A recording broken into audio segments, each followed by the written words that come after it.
अर्थ सहित हिंदी में पाठ। संकट मोचन दूर करेंगे सभी परेशानी। श्री गणेशाय नमः। श्री जानकी वल्लभो विजेते। श्री रामचरित मानस पंचम सोपान। श्री सुंदर कांड। श्लोक। तारांकन शांतम शाश्वतम प्रमेयम निर्वाण शांति प्रद ब्रह्माष्टम फणिद्रस्यव्यम वेदांत वेद्यम विभु रामाख्यम जगदीश्वर सुरगुरु माया मुष्यम हरि वंदे करुणाकर रघुवर भूपाल चूड़ामणि। अर्थ शांत सनातन अप्रमेय प्रमाणों से परे निष्पाप मोक्ष रूप परम शांति देने वाले ब्रह्मा शंभु और शेष जी से निरंतर सेवित वेदांत के द्वारा जानने योग्य सर्वव्यापक देवताओं में सबसे बड़े माया से मनुष्य रूप में दिखने वाले समस्त पापों को हरने वाले करुणा की खान रघुकुल में श्रेष्ठ तथा राजाओं के शिरोमणि राम कहलाने वाले जगदीश्वर की मैं वंदना करता हूँ। नान्य स्पृहा रघुपते हृदय स्मग्ने सत्यम वदामि च भवांखिलांतरात्मा भक्तिं प्रयच्छ रघुकुंडम निर्भराम कामादि दोषरहित कुरु मानसम च। अर्थ हे रघुनाथ जी, मैं सत्य कहता हूँ और फिर आप सबके अंतरात्मा ही हैं। सब जानते ही हैं कि मेरे हृदय में दूसरी कोई इच्छा नहीं है।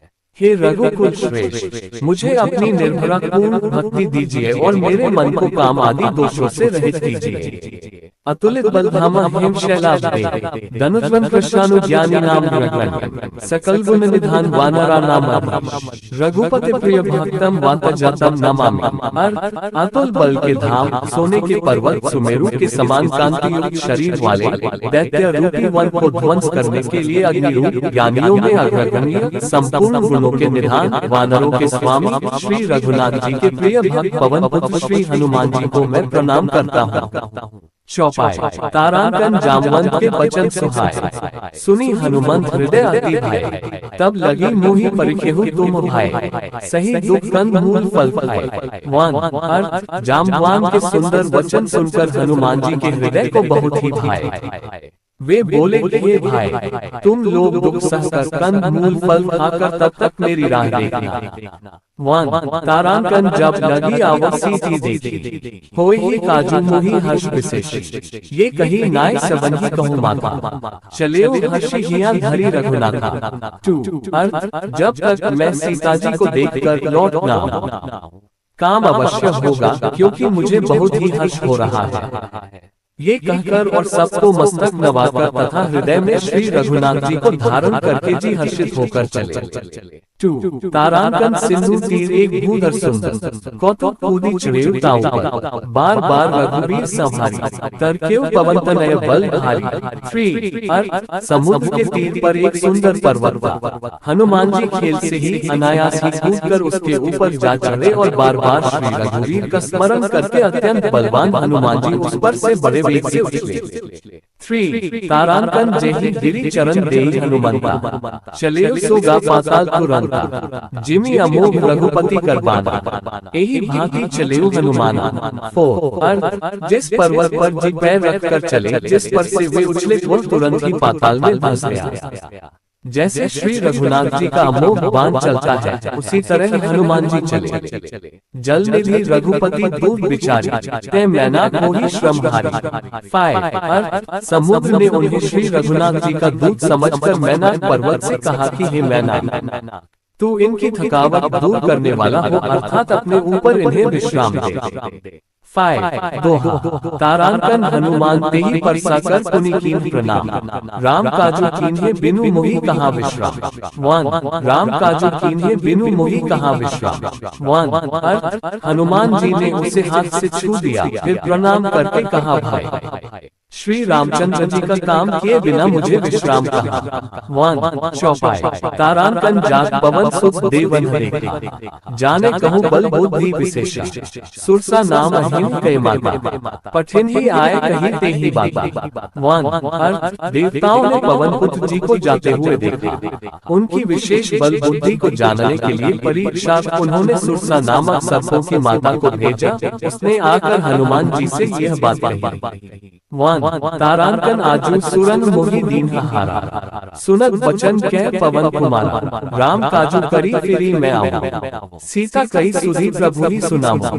टू अर्थ आज देवताओं ने मुझे भोजन दिया है। ये वचन सुनकर पवन कुमार जी ने कहा श्री राम जी का कार्य करके मैं लौट आऊं और सीता जी की खबर प्रभु को सुना दूं। तब बदन पैठी हुआ सत्य कहूँ मोहि जान दे माई कबने हूँ जतन दे नहीं जाना रससी ना मोहि कहेऊ हनुमान।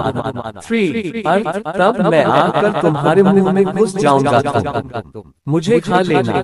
हे माता मैं सत्य कहता हूँ अभी मुझे जाने दे। जब किसी भी उपाय से उसने जाने नहीं दिया तब जी ने कहा तो फिर मुझे खाना ले। थ्री तारांकन जो जन हरि ते ही बदमु पसारा कपि तनु कीन दुगुन विस्तारा 16 जोजन मुक्ते ही थयो तुरत पवन सुख 32 भयो। फोर अर्थ उसने योजन भर 4 कोस में मुंह फैलाया तब जी ने अपने शरीर को उससे दूना बढ़ा लिया। उसने 16 योजन का मुख किया। हनुमान जी तुरंत ही 32 योजन के हो गए। फोर तारांकन जस जस सुरसा बदमु बढ़ावा तासु धूम कपि रूप देखावा सत जोजन ते ही आनंद कीन्हा अति लघु रूप पवन सुख लीन्हा। 5 अर्थ जैसे जैसे सुरसा मुख का विस्तार बढ़ाती थी हनुमान जी उसका दूना रूप दिखलाते थे। उसने 100 योजन 400 कोस का मुख किया। तब हनुमान जी ने बहुत ही छोटा रूप धारण कर लिया। 5 तारांकन बदन पैठी पुनि बाहेरावा मागा बिदा ताही सिरुनावा मोहि सुरंग जेही लागे पठावा बुद्धि बल मर्म कोन मैं पावा। 6 अर्थ और उसके मुख में घुसकर तुरंत फिर बाहर निकल आए और उसे सिर नवाकर विदा मांगने लगे। उसने कहा मैंने तुम्हारे बुद्धि बल का भेद पा लिया जिसके लिए देवताओं ने मुझे भेजा था। 6 दोहा तारांकन राम काज सबु करिहु तुम बल बुद्धि निधान आशीष देई गई सो हर्षी चले हनुमान। 2 अर्थ तुम श्री रामचंद्र जी का सब कार्य करोगे क्योंकि तुम बल बुद्धि के भंडार है। यह आशीर्वाद देकर वह चली गई। तब जी हर्षित होकर चले। 2 चौपाई निश्चरी एक सिंधु महु रहाई करी माया नभु के खग गहाई जीव जंतु जे गगन उड़ाई जल बिलोकी तिन कै परिछाई। 1 अर्थ समुद्र में एक राक्षसी रहती थी। वह माया करके आकाश में उड़ते हुए पक्षियों को पकड़ लेती थी। आकाश में जो जीव जंतु उड़ा करते थे वह जल में उनकी परछाई देखते। 1 तारांकन गही छाह 709 एही विधि सदा गगन चरखाए सोए छल हनुमान कह कीन्हा तासु कपटू कपि तुरति चीन्हा। 2 अर्थ उस परछाई को पकड़ लेती थी जिससे वे उड़ नहीं सकते थे और जल में गिर पड़ते थे। इस प्रकार वह सदा आकाश में उड़ने वाले जीवों को खाया करती थी। उसने वही छल जी से भी किया। जी ने तुरंत ही उसका कपट पहचान लिया। 2 तारांकन ताही मारी मारुत सुत धीरा बारिधि पार गयो मति धीरा तहाँ जाय देखी बंसोभा गुंजत चंचरी मधुर लोभा। 3 अर्थ पवन पुत्र धीर बुद्धिवीर श्री हनुमान जी उसको मारकर समुद्र के पार गए। वहां जाकर उन्होंने वन की शोभा देखी। मधु पुष्प रस के लोभ से भोरे गुंजार कर रहे थे। 3 तारांकन नाना तरु फल फूल सुहाए खग मृग वृंद देखी मन भाए सैल विशाल देखी एक आगे ता पर धाय चुरेउ भय त्यागे। 4 अर्थ अनेकों प्रकार के वृक्ष फल फूल से शोभित हैं। पक्षी और पशुओं के समूह को देखकर तो वे मन में बहुत ही प्रसन्न हुए। सामने एक विशाल पर्वत देखकर जी भय त्याग कर उस पर दौड़कर जा चले। 4 तारांकन उमानंद कछु कपि कय अधिकाई प्रभु प्रताप जो कालही खाए गिरी पर चढ़ी लंका ते ही देखी कहीं न जाए अति दुर्ग विशेष। 5 अर्थ शिव जी कहते हैं हे उमा इसमें वानर हनुमान की कुछ बड़ाई नहीं है। ये प्रभु का प्रताप है जो काल को भी खा जाता है। पर्वत पर चढ़कर उन्होंने लंका देखी। बहुत ही बड़ा किला है कुछ कहा नहीं जाता। 5 तारांकन अति उत्तम जल निधि चहुपासा कनक कोटकर परम प्रकाशा। 6 अर्थ वह अत्यंत ऊंचा है उसके चारों ओर समुद्र है। सोने के परपोटे चार दीवारी का परम प्रकाश हो रहा है। कनक कोटि विचित्र मणिकृत सुंदरायतना घना, चूहा छाट सुबह जीती चारू को बहु विधि बना, गज बाजी खच्चर निक पच्चर रथ बरु खंगी को गने, बहुरूप निश्चय जूझ अतिबल सेन वर्णन नहीं बने। वान अर्थ विचित्र मणियों से जड़ा हुआ सोने का परपोटा है, उसके अंदर बहुत से सुंदर सुंदर घर है। चौराहे, बाजार, सुंदर मार्ग और गलियां हैं, सुंदर नगर बहुत प्रकार से सजा हुआ है। हाथी, घोड़े, खच्चरों के समूह तथा पैदल और रथों के समूहों को कौन गिन सकता है। अनेक रूपों के राक्षसों के दल हैं, उनकी अत्यंत बलवती सेना वर्णन करते नहीं बनती। वान तारांकन वन बाग वन वाटिका सरकूप बापी सोही, नर नाग सुर गंधर्व कन्या रूप मुनि मनमोही, कहो माल देह विशाल सैल समान अति बल गर्जहि, नाना अखारेन गिरी बहुविधि एक एक तरजहि। 2 अर्थ वन बाग उपवन बगीचे फुलवाड़ी तालाब कुएं और बावलियां सुशोभित हैं। मनुष्य, नाग, देवताओं और गंधर्वों की कन्याएं अपने सौंदर्य से मुनियों के भी मन को मोह लेती हैं। कहीं पर्वत के समान विशाल शरीर वाले बड़े ही बलवान पहलवान गरज रहे हैं। वे अनेकों अखाड़ों में बहुत प्रकार से भिड़ते और एक दूसरे को ललकारते हैं। 2 तारांकन करी जतन भट कोटिन विकट तन नगर चहु दिसी रक्षे, कहो महेश मानुष धेनु खरज खल निसाचर अच्छे, एही लागे तुलसीदास इनकी कथा कछु एक है कही, रघुवीर सर तीरथ शरीर त्यागी गति कहीं से। 3 अर्थ भयंकर शरीर वाले करोड़ों योद्धा यत्न करके बड़ी सावधानी से नगर की चारों दिशाओं में सब ओर से रखवाली करते हैं। कहीं दुष्ट राक्षस भैंसों, मनुष्यों, गायों, गधों और बकरों को खा रहे हैं। तुलसीदास ने इनकी कथा इसीलिए कुछ थोड़ी सी कही है कि ये निश्चय ही श्री रामचंद्र जी के बाण रूपी तीरथ में शरीरों को त्याग कर परम गति पावेंगे। 3 दोहा पुर रखवारे देखी बहु कपि मन कीन विचार, अति लघु रूप धरो निसी नगर करौन पैसा।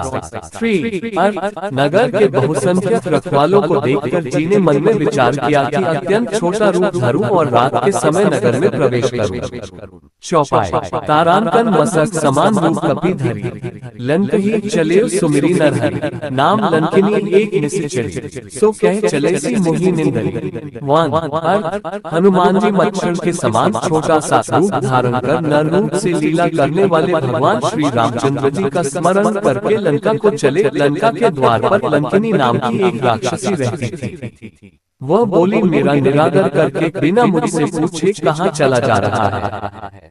वान तारांकन जाने ही नहीं मरमर सट मोरा, मोरा हार जहाँ लगी चोरा, मुठिका एक महाकपि हनी, रुधिर बमल धनी धनमनी। 2 अर्थ हे मूर्ख, तूने मेरा भेद नहीं जाना, जहाँ तक जितने चोर हैं वे सब मेरे आहार हैं। महाकवि हनुमान जी ने उसे एक घूसा मारा जिससे वह खून की उल्टी करती हुई पृथ्वी पर लुढ़क पड़ी। 2 तारांकन पुनि संभारी उठी सोलंका, जोरी पानी कर बिने ससंका, जब रावण ही ब्रह्म बर दीनी, चलत बिरंच कहा मोही चीनी। 3 अर्थ वह लंकिनी फिर अपने को संभाल कर उठी और डर के मारे हाथ जोड़कर विनती करने लगी। वह बोली रावण को जब ब्रह्मा जी ने वर दिया था तब चलते समय उन्होंने मुझे राक्षसों के विनाश की यह पहचान बता दी थी।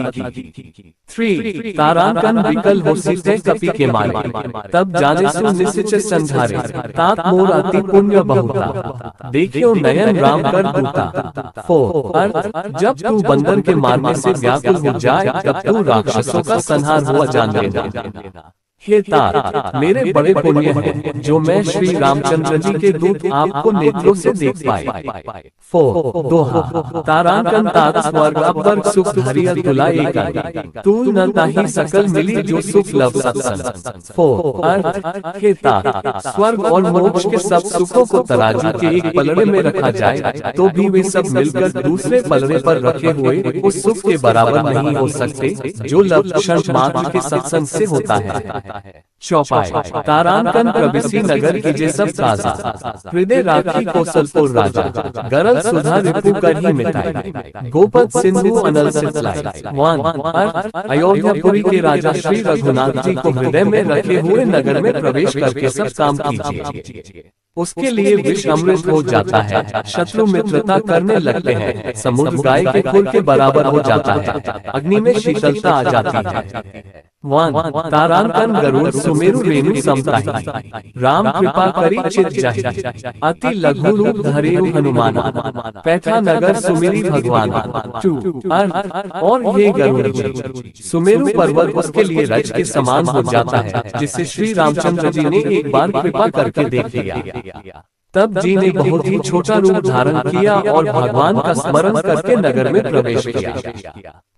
तारांकन मंदिर प्रति करी शोभा, देखिए जह तह अगणित जोधा, गयो दसानन मंदिर माहि, अति विचित्र कही जात सो नहीं। 3 उन्होंने एक प्रत्येक महल की खोज की, जहाँ तहाँ असंख्य योद्धा देखे, फिर वे रावण के महल में गए। वह अत्यंत विचित्र था, जिसका वर्णन नहीं हो सकता। 3 तारांकन शयन किए देखा कपि तेहि, मंदिर महु न दीखी वैदेही, भवन एक पुनि दीख सुहावा, हरि मंदिर तह भिन्न बनावा। 4 जी ने उस रावण को शयन किए देखा, परंतु महल में जानकी जी नहीं दिखाई दी। फिर एक सुंदर महल दिखाई दिया, वहाँ उसमें भगवान का एक अलग मंदिर बना हुआ था। 4 दोहा तारांकन रामायुधन के ग्रह शोभा बरनी न जाए, नव तुलसी का वृंद तह देखी हर्ष कपिला। 5 वह महल श्री राम जी के आयुध धनुष बाण के चिन्हों से अंकित था, उसकी शोभा वर्णन नहीं की जा सकती। वहाँ नवीन तुलसी के वृक्ष समूहों को देखकर कपिराज श्री जी हर्षित हुए। 5 चौपाई तारांकन लंका निश्चय निक निवासा, यहाँ कहाँ सज्जन कर बासा, मन मोह तरक करे कपिलागा, तेहि समय विभीषण जागा। 1 लंका तो राक्षसों के समूह का निवास स्थान है, यहाँ सज्जन साधु पुरुष का निवास कहाँ। हनुमान जी मन में इस प्रकार तर्क करने लगे, उसी समय विभीषण जी जागे। लंका तो राक्षसों के समूह का निवास स्थान है, यहाँ सज्जन साधु पुरुष का निवास कहाँ। हनुमान जी मन में इस प्रकार तर्क करने लगे, उसी समय विभीषण जी जागे। 1 तारांकन राम तेहि सुमिरन कीन्हा, हृदय हर्ष कपि सज्जन कीन्हा, एहि संत सखी करिहु पहिचान, साधु ते होई न कारज हानि। 2 उन्होंने विभीषण ने राम नाम का स्मरण उच्चारण किया, जी ने उन्हें सज्जन जाना और हृदय में हर्षित हुए। हनुमान जी ने विचार किया कि इनसे हट करके अपनी ओर से ही परिचय करूंगा, क्योंकि साधु से कार्य की हानि नहीं होती, प्रत्युत लाभ ही होता है। 2 तारांकन विप्र रूप धरी वचन सुनाए, सुनत विभीषण उठी तहाए, करी प्रणाम पूछी कुशलाए, विप्र कहूँ निज कथा बुझाए। 3 ब्राह्मण का रूप धर कर जी ने उन्हें वचन सुनाई पुकारा। सुनते ही विभीषण जी उठकर वहां आए, प्रणाम करके कुशल पूछी और कहा कि हे ब्राह्मण देव, अपनी कथा समझाकर कहिए। 3 तारांकन की तुम हरिदासन मह होई, मोरे हृदय प्रीति अति होई, कि तुम रामो दीन अनुरागा, आयहु मोहि करन बड़भागा। 4 क्या आप हरिभक्तों में से कोई है, क्योंकि आपको देखकर मेरे हृदय में अत्यंत प्रेम उमड़ रहा है, अथवा क्या आप दीनों से प्रेम करने वाले स्वयं श्री राम जी ही हैं, जो मुझे बड़भागी बनाने घर बैठे दर्शन देकर कृतार्थ करने आए हैं। 4 दोहा तारांकन तब हनुमंत कही सब राम कथा निज नाम, सुनत जुगल तन पुलक मन मगन सुमिरी गुण राम। 6 तब हनुमान जी ने श्री रामचंद्र जी की सारी कथा कहकर अपना नाम बताया। सुनते ही दोनों के शरीर पुलकित हो गए और श्री राम जी के गुण समूहों का स्मरण करके दोनों के मन प्रेम और आनंद में मग्न हो गए।